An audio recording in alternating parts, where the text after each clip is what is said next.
Welcome student. আজকে আমি আলোচনা করব ক্লাস 10 এর ইতিহাসের অহিংস অসহযোগ আন্দোলনের সময় উত্তরপ্রদেশের কৃষক আন্দোলন সম্পর্কে। ভারতবর্ষে বিভিন্ন প্রদেশে অহিংস আন্দোলনের সময় কৃষক আন্দোলন সংগঠিত হয়।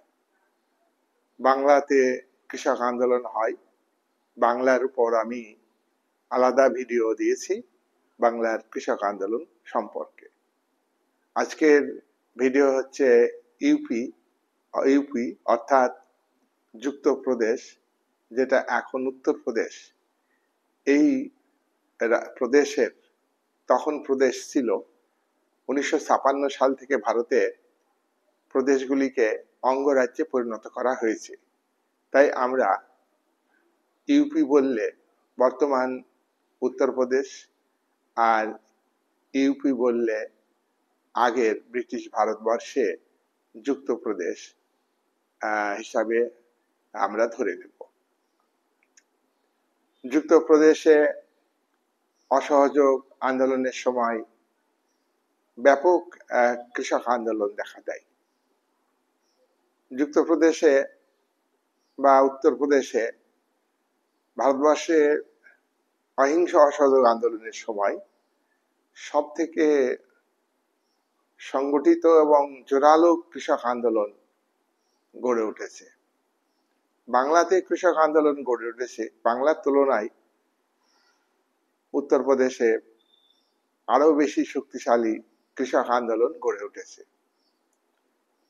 অহিংস অসহযোগ আন্দোলন, এই সময়কালটা জানা দরকার। 1920 সালে গান্ধীজির নেতৃত্বে কংগ্রেস অহিংস অসহযোগ আন্দোলনের ডাক দেয়। অহিংস অর্থাৎ হিংসা নয়, হিংসা ত্যাগ করতে হবে আন্দোলন করতে গেলে। আর অহিংস অসহযোগ, সহযোগিতা করা যাবে না। কাকে সহযোগিতা করা যাবে না? ব্রিটিশ সরকারকে সহযোগিতা করা যাবে না। ব্রিটিশ সরকারের অফিস, আদালত, স্কুল, কলেজ তৈরি করেছে, সেই সমস্ত জায়গাতে কেউ ভারতীয় কাজ করবে না। আইনসভাতে ভারতীয় প্রতিনিধি যাবে না। এটাই হলো অহিংস অসহযোগ আন্দোলনের মূল কথা।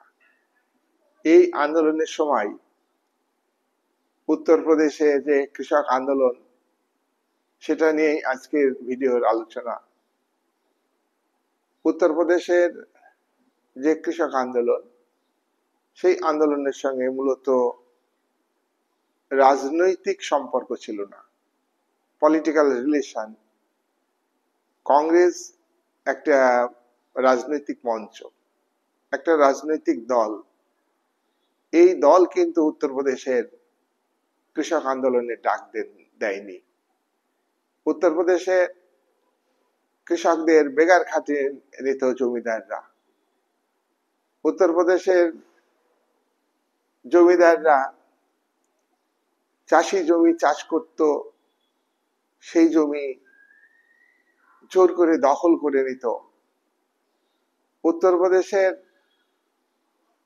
কৃষক জমিদার যারা তালুকদার, তারা হাতিয়ানা করত। হাতিয়ানা মানে হচ্ছে হাতির চড়ার খরচ। এটা কৃষকদের কাছ থেকে জমিদাররা আদায় করত। জমিদাররা হাতিতে চড়ত, তার জন্য যে ব্যয়, সেই ব্যয় বা খরচ কৃষকদের কাছ থেকে তুলত। মোটরানা মানে কি? মোটরানা মানে হচ্ছে মোটরে চড়ত জমিদাররা, সম্পদশালীরা, ইংরেজ সমর্থকরা। সেই মোটরের খরচ বহন করতে হতো কৃষকদের, আর কৃষকদের চড়া হারে খাজনা দিতে হতো। আর সামন্ততান্ত্রিক যে অনাচার অবিচার, সেটা উত্তরপ্রদেশের কৃষকদের উপরে ছিল। সামন্ততান্ত্রিক অবিচার, অন্যায় অবিচার কি? সামন্ততন্ত্রে হলো জমিদার তন্ত্র থাকে, অর্থাৎ জমির মালিক এখানে ব্রিটিশ সরকার, তার অধীনে জমিদার তালুকদার ছিল। সেই জমিদার বা তালুকদার তারা জমি বন্দোবস্ত নিত ব্রিটিশ সরকারের কাছ থেকে, তারপর সেই জমি কৃষকদের মধ্যে ভাগাভাগি করে দিত। কৃষকরা ফসলের বিনিময়ে তাদের খাজনা দিত জমিদারদের। এই জমিদাররা কৃষকদের বেগার খাটিয়ে কৃষকদের জমি জোর করে দখল করে নিয়ে, জমিদারদের লাঠিয়াল বাহিনী ছিল, ব্রিটিশ সরকার তাদের পক্ষে। জমিদাররা তাদের বাবু আনা, হাতি আনা, মানে হাতিতে চড়া, জমিদাররা মোটরে চড়বে, এই সমস্ত খরচগুলো তারা বহন করবে না। তাদের জমিদারিতে আয় আছে, তারা যে পরিমাণ খাজনা কৃষকদের কাছে আদায় করে তার একটা অংশ সরকারকে দেয়, ব্রিটিশ সরকারকে দেয়, আর একটা অংশ তাদের কাছে রেখে দেয়। সেই দিয়ে বাবু আনা করে না, সেই দিয়ে হাতি আনা করে না, সেই দিয়ে মোটর আনা করে না। আর সবসময় একটা বড় লোকী ভাব, জমিদারি ভাব, জমিদারি মেজাজ সাধারণ কৃষকের সঙ্গে স্বাভাবিক ব্যবহার করতে পারত না। স্বাভাবিক যারা কৃষক, ভূমিদাস, তাদের উপরে অত্যাচার করত, তাদের বক্তব্যই তারা শুনতো না, তাদের ভালো মন্দ, তারা যে একটা মানুষ। কৃতদাস প্রথাতে যেমন কৃতদাস মালিকরা কৃতদাসদের উপরে অত্যাচার করত, অতটা না হলেও এই ভূমিদাসদের উপরে জমিদাররা, তালুকদাররা অত্যাচার করত, আর সেটা ব্রিটিশ সরকার সাপোর্ট করত। এইটাই হলো সামন্ততান্ত্রিক, এইটাই হলো সামন্ততান্ত্রিক অনাচার অবিচার। এই সামন্ততন্ত্র হলো ধনবৈষম্য সৃষ্টিকারী একটা তন্ত্র, একটা ব্যবস্থা। এখানে রাজা নেই, কিন্তু ব্রিটিশ রাজ আছে, তাকে সাপোর্ট করছে। আর ব্রিটিশ রাজ সামন্ত শক্তি গ্রামের জমিদার, জোতদার, তালুকদার, বিভিন্ন নামে অভিহিত এই শোষকরা, তাদেরকে সাপোর্ট করত। তার ফলে কি হতো? কৃষকদের উপরে অত্যাচার হতো, অনাচার হতো, অবিচার হতো, বেগার খাটিয়ে নিত, যে কোনো সময় তাদের জমি থেকে উচ্ছেদ করত, যে কোনো সময় জমি দখল করে নিত। এই সব অনাচারের বিরুদ্ধে উত্তরপ্রদেশের কৃষকরা আন্দোলন সংগঠিত করেন। ডক্টর জ্ঞান পান্ডে বলছেন যে উত্তরপ্রদেশের কৃষকরা, অধিকাংশ কৃষক, মোস্ট অফ দি পিজেন্ট,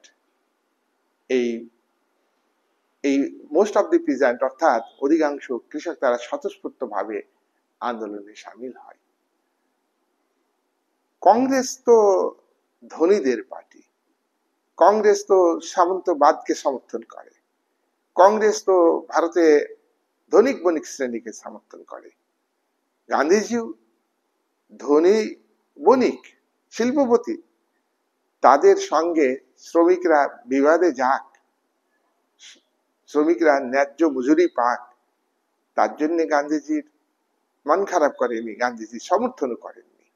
শ্রমিক আর মালিকের বিরোধে এড়ানোর জন্যে তার বক্তব্য যে ভারতের অহিংস পথে যে আন্দোলন, সত্যে পৌঁছানোর আন্দোলন, সেই আন্দোলন ব্যর্থ হয়ে যাবে শ্রমিক আর কৃষকের মধ্যে, শ্রমিক আর হলো শিল্পপতিদের মধ্যে বিরোধ দেখা দিলে। এই যে জমিদার, তালুকদার, এদের সঙ্গে যদি কৃষকদের বিরোধ দেখা দেয়, তাহলে তো জমিদাররা ভারতের জাতীয় সংগ্রামকে সমর্থন করবে না, তাহলে জমিদাররা অহিংস আন্দোলনকে সমর্থন করবে না। সেই কারণে গান্ধীজি জমিদারদের জমিদারদের বিরুদ্ধে কিছু বলবেন না। তাই উত্তরপ্রদেশের অবহেলিত গ্রাসরুটের যারা কৃষক, তারা কিন্তু অত্যাচারিত, নিপীড়িত, সামন্ততান্ত্রিক অনাচার অবিচারের কবলে, তার থেকে বাঁচার জন্য তারা মুভমেন্ট শুরু করেছে। তাদের এই আন্দোলনের বাইরে থেকে কোনো হস্তক্ষেপ হয়নি। এটা এটা এই আন্দোলনে কে কিছুটা যারা হোম রুল আন্দোলনে সমর্থন করে। হোম রুল আন্দোলন কারা করেন? অ্যানি বেসান্ত ভারতবর্ষে হোম রুল আন্দোলনের প্রবক্তা, আন্দোলনের নেতৃত্ব দিয়েছেন। বাল গঙ্গাধর তিলক হোম রুল আন্দোলনকে সমর্থন করেছেন। হোম রুল আন্দোলন কি? হোম রুল আন্দোলন হলো ভারতে ব্রিটিশ শাসনের অধীনে একটা স্থানীয় ভারতীয়দের নিয়ে সরকার তৈরি হবে এবং সেই সরকার রুল করবে, শাসন করবে ভারতবর্ষকে। এটা কেয়ারটেকার হিসেবে, কিন্তু এটা স্বাধীন সরকার নয়। এটা স্বাধীন দেশের একটা যে সরকার গড়ে উঠে ভারত যে স্বাধীন হবে এ কথা বলা হয়নি। যাই হোক, কিছুটা হলেও ভারতীয়দের নিয়ে যদি সরকার তৈরি হয়, তাহলে ভারতের অবস্থানকারী স্বায়ত্তশাসিত সরকার ব্রিটিশ পার্লামেন্টে ভারতবর্ষের মানুষের অভাব অভিযোগের কথা তুলে ধরতে পারবে। এই হলো হোম রুল আন্দোলন। আর এই হোম রুল আন্দোলনে যারা ডাক দিয়েছিলেন প্রথম মহাযুদ্ধে চলাকালীন সময়ে, তারা কিন্তু উত্তরপ্রদেশের এই কৃষকদের আন্দোলনকে সিম্প্যাথি জানান, সহানুভূতি জানান, এবং এবং কংগ্রেস মধ্যে একটা অংশ, কংগ্রেসের একটা অংশ এই আন্দোলনকে সমর্থন করে। কিন্তু কংগ্রেসের নেতৃত্ব তো গান্ধীজির হাতে আছে না, তাহলে পুরো সাপোর্ট করতে পারছে না কংগ্রেস।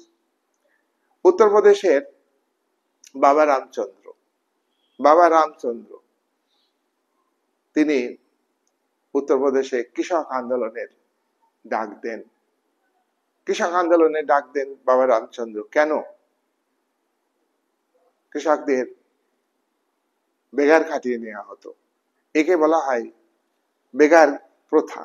বেগার প্রথা হলো কৃষকরা জমিদারদের জমিতে কাজ করবে, কিন্তু কৃষকদের কোনো মজুরি দেওয়া হবে না। অর্থের আকারেও মজুরি দেওয়া হবে না, শস্যের আকারেও কিছু মজুরি দেওয়া হবে না, পুরো বেগার খাটতে হবে। কৃষক যদি বেগার খাটতে রাজি না হতো, জমিদারদের লাঠিয়াল বাহিনী, জমিদারদের কর্মচারীরা তাদের উপরে অকথ্য নির্যাতন করত।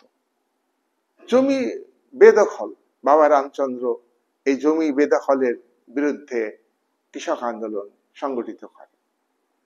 বাবা রামচন্দ্র বেগার প্রথার বিরুদ্ধে কৃষকদের সংগঠিত করেন।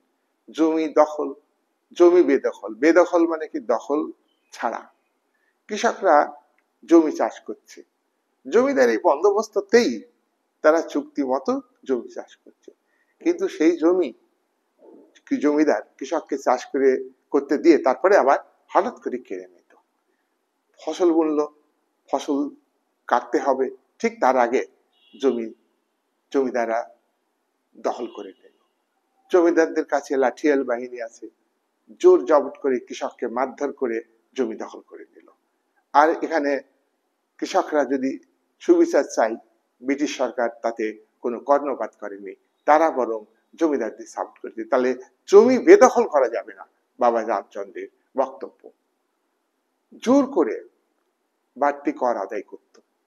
বাড়তি কর মানে নির্দিষ্ট পরিমাণ কর বা খাজনা কৃষকরা দেয়, নির্দিষ্ট সময়ের মধ্যেই দেয়, কিন্তু তারপরেও তোমাকে অতিরিক্ত খাজনা দিতে হবে। বাবা রামচন্দ্র কৃষকদের বললেন, কেন দিতে হবে? তোমরা বাড়তি কর দেবে না, তোমরা বাড়তি খাজনা দেবে না, নির্দিষ্ট পরিমাণ খাজনা যেটা চুক্তি হয়েছে জমিদারের সঙ্গে সেটা তোমরা দেবে, কিন্তু বাড়তি কেন দেবে? প্রশ্ন জমিদারদের কাছে। বাবা রামচন্দ্রের প্রশ্ন যে বাড়তি ট্যাক্স কেন আদায় করা হবে, আর বাড়তি খাজনা কৃষকদের বলল তোমরা দেবা না। সামন্ততান্ত্রিক অনাচার। সামন্ততান্ত্রিক অনাচার আমি বলেছি, একটা জমিদারি মেজাজ, তালুকদারি মেজাজ। আমি আমি আমি অনেক সম্পদের মালিক, বড়লোকি ভাব, আমার পক্ষে ব্রিটিশ সরকার আছে, তোমাদের কে আছে, আর তোমাদের উপরে আমি যা ইচ্ছে তাই করতে পারি। এইরকম একটা ব্যবহার জমিদারদের, তালুকদারদের, কাদের প্রতি? গরিব কৃষকদের প্রতি, ভূমিদাসদের প্রতি। তার বিরুদ্ধে এই যে অনাচার, এই যে অবিচার, তার বিরুদ্ধে আন্দোলনের ডাক দিলেন বাবা রামচন্দ্র। উত্তরপ্রদেশের কোন কোন অঞ্চলে এই আন্দোলন সংঘটিত হলো?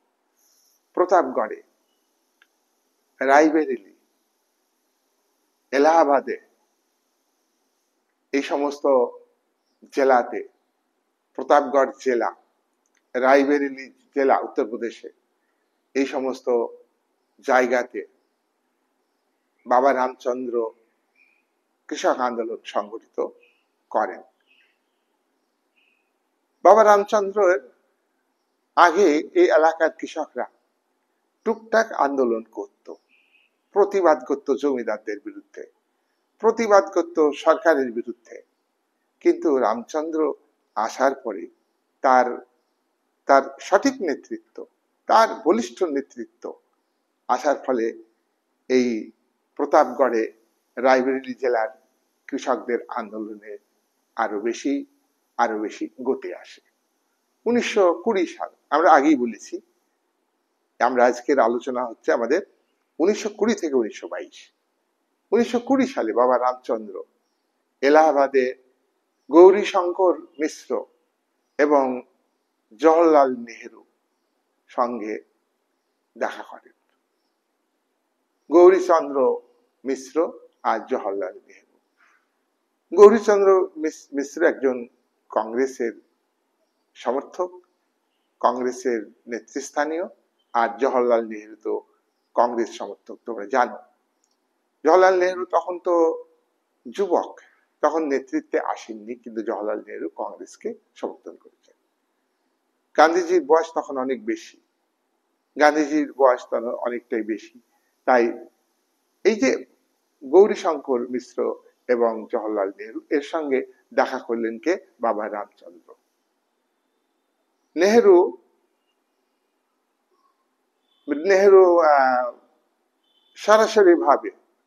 সরাসরি ভাবে উত্তরপ্রদেশের কৃষক আন্দোলনের সঙ্গে যোগাযোগ স্থাপন করলেন এবং নেহেরু বাবা রামচন্দ্রের মানে বক্তব্য শুনে তিনি গ্রামে গ্রামে গেলেন, ভিলেজ টু ভিলেজ গিয়ে কৃষকদের সংগঠিত করেন।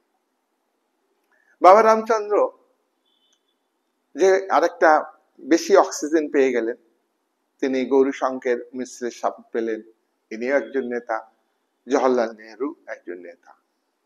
বাবা রামচন্দ্র গ্রামে গ্রামে গিয়ে কৃষকদের বোঝালেন যে তোমরা জমিদারদের খাজনা দিও না, খাজনা একদমই বন্ধ করে দাও, তোমাদের ব্যাঘার খেতে নাই, তোমাদের উপরে অতিরিক্ত খাজনা আদায় করে, অতিরিক্ত খাজনা নির্ধারিত বেশি খাজনা আদায় করে, এইটা তোমাদের উপর অত্যাচার। আর আমি বলছি তোমরা খাজনা দেওয়া বন্ধ করে দাও। জমিদার তালুকদারদের অত্যাচার তোমরা নীরবে সহ্য করবা না।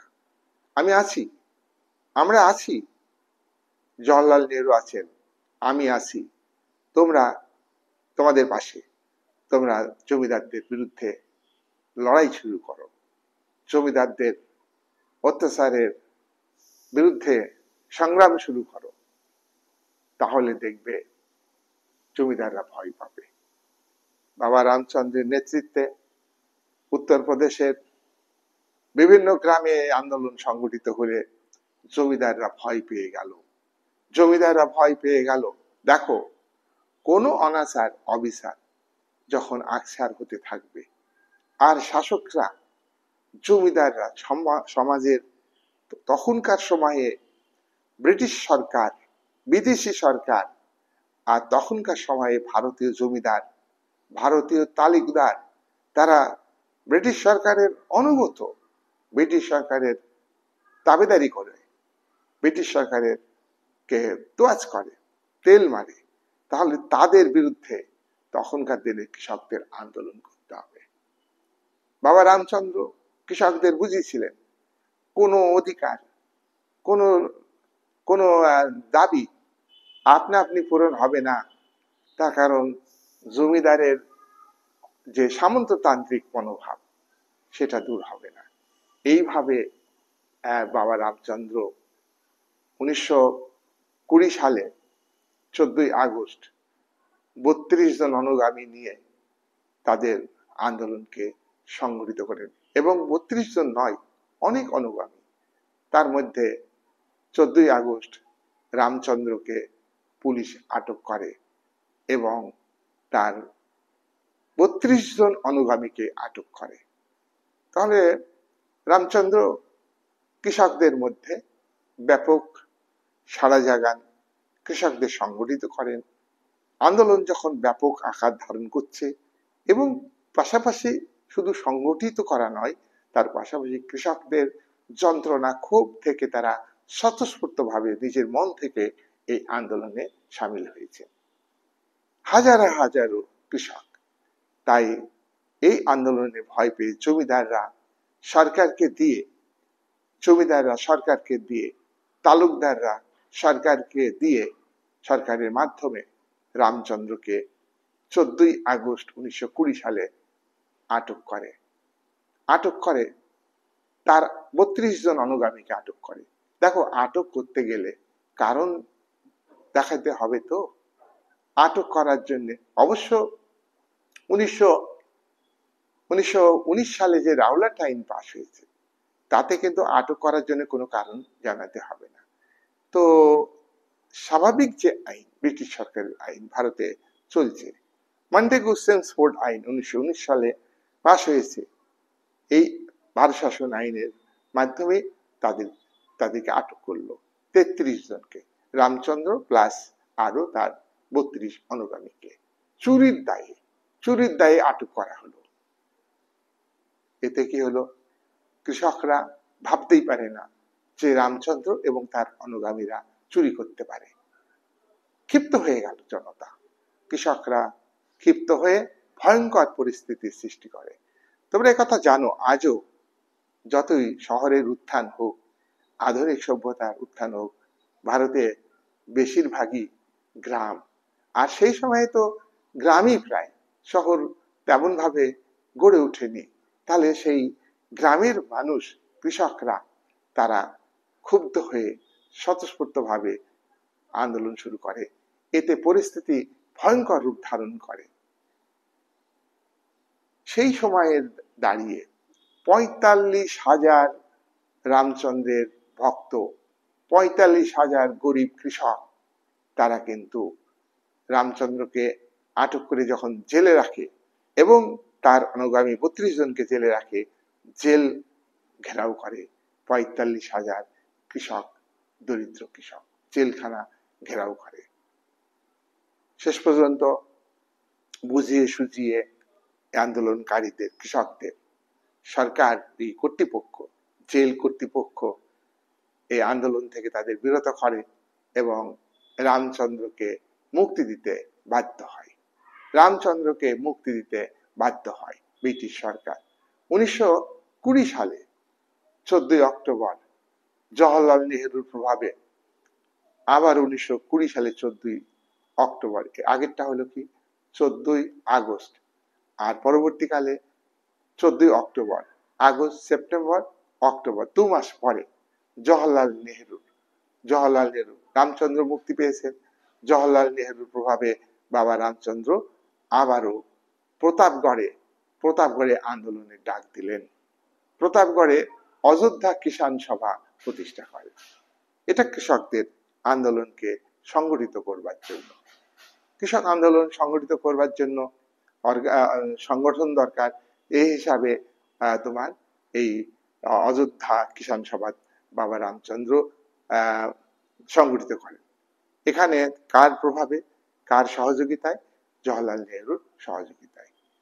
এই অযোধ্যা কিষাণ সভা ৩৩০টা শাখা তৈরি হয় খুব অল্প দিনের মধ্যে। ৩৩০টা বিভিন্ন জায়গায় গ্রামগঞ্জে শাখা তৈরি হলো। কিসের শাখা? অযোধ্যা কিষাণ সভা শাখা। ১৯২১ সালে আন্দোলন কিন্তু হিংসাত্মক হয়ে ওঠে। তাহলে আন্দোলন যখন হিংসাত্মক হয়ে ওঠে, যখন অসহযোগ আন্দোলন চলছে অহিংসার মাধ্যমে, তখন এটা তো গান্ধীজির আদর্শ বিরোধী, তাই না? তাই কৃষকরা বিক্ষুব্ধ হয়ে তোমার রায়বেরেলি, প্রতাপগড়, ফৈজাবাদ, সুলতানপুরে জমিদার তালুকদারদের বিরুদ্ধে আন্দোলন সংগঠিত করে, মব করে, মুভমেন্ট করে। জমিদারদের ঘর বাড়ি লুটপাট করে, খামার বাড়ির উপরে আক্রমণ চালায়, শস্য ক্ষেত্রের উপরে আক্রমণ চালায়। গভর্নমেন্টের যে অ্যাডমিনিস্ট্রেশন, সেই অ্যাডমিনিস্ট্রেশনকে অর্থাৎ সরকারি প্রশাসনকে এই আন্দোলনকারীরা অস্বীকার করে এবং তার পাশাপাশি তোমার অযোধ্যা কিষাণ সভার নেতৃত্বে তোমার নিজেদের প্রশাসন চালু করে। কৃষক মুভমেন্ট, কৃষক আন্দোলন এই সময় হিংসাত্মক হয়ে উঠলে, হিংসাত্মক আমরা আগে বলেছি যে কংগ্রেসের সমর্থক হিসাবে জওহরলাল নেহরু এই আন্দোলনকে সমর্থন করেছেন। ফৈজাবাদের আন্দোলনকে, প্রতাপগড়ের আন্দোলনকে, সুলতানপুরের জমিদারদের বিরুদ্ধে আন্দোলনকে। আর এই আন্দোলনে পরিচালনা করবার জন্য সংগঠন তৈরি হয়েছে অযোধ্যা কিষাণ সভা। কিন্তু আন্দোলন হিংসাত্মক হয়ে উঠল, সশস্ত্র রূপ ধারণ করলো। তখন কংগ্রেস কিন্তু সরে আসলো। কংগ্রেস পার্টি সিদ্ধান্ত নিল, গান্ধীজি জওহরলাল নেহরুকে হুইপ দিলেন যে তুমি আন্দোলন থেকে সরে আসো। এই কৃষকরা আন্দোলন করার যোগ্যতা অর্জন করতে পারেনি। ও ব্রিটিশ সরকার, জমিদারের লাঠিয়াল বাহিনী, জমিদারদের বেগার খাটিয়ে নেওয়া হতো, জমিদারদের জমি, ফসল তৈরি করা জমি দখল করে নেওয়া হতো, জমিদারদের বাড়তি কর দিতে হতো, বাধ্য করা হতো। এটা গান্ধীজির মনে কষ্ট হয়নি। গান্ধীজির মনে কষ্ট হয়েছে, হিংসাত্মক রূপ হচ্ছে, এতে জমিদারের ঘর বাড়ি লুট হয়ে যাচ্ছে, জমিদাররা মার খাচ্ছে, আক্রান্ত হচ্ছে, নিষ্ঠুর মানে এই সব হচ্ছে। তখন কংগ্রেস পার্টির একটা অংশ জওহরলাল নেহরু যে সাপোর্ট দিয়েছিল সরে আসলো। আর এদিকে ব্রিটিশ সরকার দমন নীতি গ্রহণ করলো, কঠোর দমন নীতি, নিষ্ঠুর দমন নীতি, নির্মম নীতি। পুলিশ দিয়ে, তার ব্রিটিশ সরকারের শক্তি দিয়ে, আর জমিদারদের যে লাঠিয়াল বাহিনী, তারা সমবেত হয়ে কৃষকদের উপরে বুলডোজার চালালো, কৃষকদের আন্দোলন দমিয়ে দেওয়া। এটা তো আমরা দেখতে পাই, সরকারের নীতি এটা, যে গরিবদের উপর অত্যাচার করা, যারা সাধারণ মানুষ তাদের উপর অত্যাচার করা। এই দমন পীড়ন নীতি তোমার চালালো। অযোধ্যা খাজনা আইন পাশ হলো। কিন্তু আন্দোলনের ফলে কি হলো? আন্দোলন যাতে একদিকে দমন নীতি, আর একদিকে কিন্তু ওই আন্দোলনকারীদের ধোঁকা দেওয়ার জন্য, আন্দোলনের পথ থেকে সরে আসার জন্য, আন্দোলনকে প্রশমিত করবার জন্য অযোধ্যা খাজনা আইন ব্রিটিশ সরকার তৈরি করলো এবং কৃষকদের কিছুটা সুযোগ সুবিধা দেওয়ার চেষ্টা হলো। এটা কিন্তু আন্তরিকভাবে ব্রিটিশ সরকার করেনি। যাই হোক, 1921 সাল শেষ হলো, 1922 সালে শুরু হলো আবারও আন্দোলন উত্তরপ্রদেশে। এই আন্দোলনে কিন্তু সামন্ততান্ত্রিক শক্তির অনাচার, অবিচারের বিরুদ্ধে আন্দোলন। এই আন্দোলনে হরদই, বারাবাকি, হ্যাঁ, এই আন্দোলন দেখা দিয়েছিল। হ্যাঁ, হরদইতে, বারাবাকিতে, সীতাপুরে, বারাইসে কৃষক আন্দোলন আবারও 1922 সালে দেখা দিল। আমরা দেখলাম আগের আন্দোলনগুলো, আমরা স্থান উল্লেখ করেছি আলোচনাতে, তোমরা ভালো করে দেখবে। আর 1922 সালে নতুন করে উত্তরপ্রদেশের জমিদারদের বিরুদ্ধে আন্দোলন শুরু হয়। কোন কোন অঞ্চলে? এই হরদই অঞ্চলে বা তোমার বারাবাকি অঞ্চলে, সীতাপুর অঞ্চলে, বারাইসি, এই সমস্ত জায়গাতে এই আন্দোলনগুলিকে বলা হয় তোমার একা আন্দোলন। একা আন্দোলন, একা আন্দোলন, একা আন্দোলন, এটা হলো একতার আন্দোলন। একতার আন্দোলন, কৃষকদের ঐক্যবদ্ধ হইতে হবে, এই বলে তারা আন্দোলন সংগঠিত করেছেন। এই অঞ্চলে তোমার অনুন্নত সম্প্রদায়ের মানুষ বসবাস করত। এই অনুন্নত সম্প্রদায়ের মানুষ তারা হাজারে হাজারে আন্দোলনে যোগ দিয়েছেন। আর এই একতা আন্দোলনে নেতৃত্ব দিয়েছেন মাদারি পাশি একজন ব্যক্তি। মাদারি পাশি, তিনি এই অনুন্নত সম্প্রদায়ের একজন নেতা। আর ইনি হচ্ছেন একা আন্দোলনের প্রাণশক্তি, একা আন্দোলনের নেতা। অনুন্নত সম্প্রদায় মাদারি পাশির নেতৃত্বে হাজার হাজার দরিদ্র কৃষক তারা জমিদারদের বিরুদ্ধে, তালুকদারদের বিরুদ্ধে, ব্রিটিশ সরকারের বিরুদ্ধে আন্দোলন সংগঠিত করে। কৃষক আন্দোলন মানে হলো কতগুলি কমন জিনিস তোমরা ধরে নিবে। যেমন ধরো, খাজনা দেব না। খাজনা কেন দেবে না? অতিরিক্ত খাজনা আদায় করত। অতিরিক্ত খাজনা আদায় করত। অনেক সময় কি বন্যা হয়, খরা হয়, ফসল নষ্ট হইতো, তখন খাজনাটা কোত্থেকে দেবে সেটা কিন্তু সরকার বিবেচনা করে না। যখন খাদ্যের অভাব হয় খরাতে, সরকার তখন তার পাশে দাঁড়ায় না। খাদ্যের অভাব হয়েছে, তখন কিন্তু খাজনা বাড়িয়ে দিবে। তাহলে এটা কে সহ্য করবে? এই এর বিরুদ্ধে বাড়তি খাজনা আমরা দেব না, এ কথা বলতে বাধ্য হবে কৃষকরা। কৃষকরা অযথা আন্দোলন করতে যায় না। কেউ কি অযথা গুলি খেতে চায়? কেউ কি অযথা পুলিশের লাঠি খেতে চায়? পুলিশের নির্মম অত্যাচার সহ্য করতে চায়? তাদেরও তাদেরও তাদেরও স্নায়ু আছে, তাদেরও দেহে আঘাত লাগে। কিন্তু কিন্তু এই একা আন্দোলনের এক মাদারি পাশির নেতৃত্বে গরিব কৃষক তারা জমিদারদের বিরুদ্ধে এই কথা বলল যে বাড়তি খাজনা দেব না, আমাদের জমি থেকে উচ্ছেদ করা যাবে না, আমরা জমি ছাড়বো না। আমি জমি চাষ করছি, আমি জমি চাষের উপযোগী করেছি, উন্নত করেছি চাষের ক্ষেত্রে, আমি জমি ছাড়বো? আমি জমি ছাড়বো না। মাদারি পাশির নেতৃত্বে কৃষকরা বলল যে তোমরা খাজনা নাও, আমাদের রসিদ দাও। রসিদ তো দাও না, রসিদ দিতে হবে। তাহলে জমিদারদের কত ফন্দি ফিকুরি, খাজনা আদায় করবে, রসিদ দেবে না, পরে আবার জমিদারের লোক বলে গিয়ে খাতা নিয়ে হাজির হবে যে তোমার খাজনা বাকি। এটা চলবে না। মাদারি পাশি কৃষকদের বুঝালেন এটা চলবে না, তোমরা আন্দোলন সংগঠিত করো, তাই খাজনা রসিদ আমাদের দিতে হবে, আর খাজনা রসিদ না দিলে আমরা খাজনা দেব না।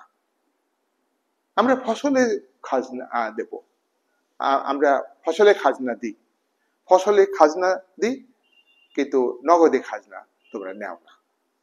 নগদে খাজনা দিব, নগদ মুদ্রাতে খাজনা দিব।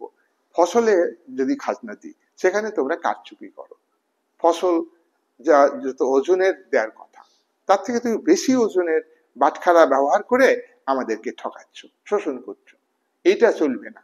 তাই মুদ্রার আকারে নগদে খাজনা দেব, আমরা ফসলের আকারে খাজনা দেব না। আর বেগার খাটানো, এটা চলবে না। বেগার খাটানো একটা ব্যাপার, তুই আমার এই কাজটা করে দে, ইচ্ছা হলে দিল খরচ, না হলে দিল না। এটা হলো বেগার প্রথা। মানুষের এটা কি বলতো, এটা একটা কৃতদাস প্রথার একটা বিকল্প ব্যবস্থা, যেটা অহিংস অসহযোগ আন্দোলনের সময় ছিল। এতে কংগ্রেস নেতাদের মনে কষ্ট হয়নি, গান্ধীজির মনে কষ্ট হয়নি। আর মাদারি পাশার নেতৃত্বে এটা বলা হলো যে গ্রামের মানুষের মধ্যে, নিজেদের মধ্যে বিভিন্ন ক্ষেত্রে বিরোধ বাড়তেই পারে, সেই বিরোধের মীমাংসা আমরাই ঠিক করে নেব।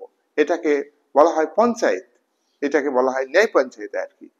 আমরাই গ্রামের মানুষ ঠিকঠাক করে নেব, আদালতে যাব না।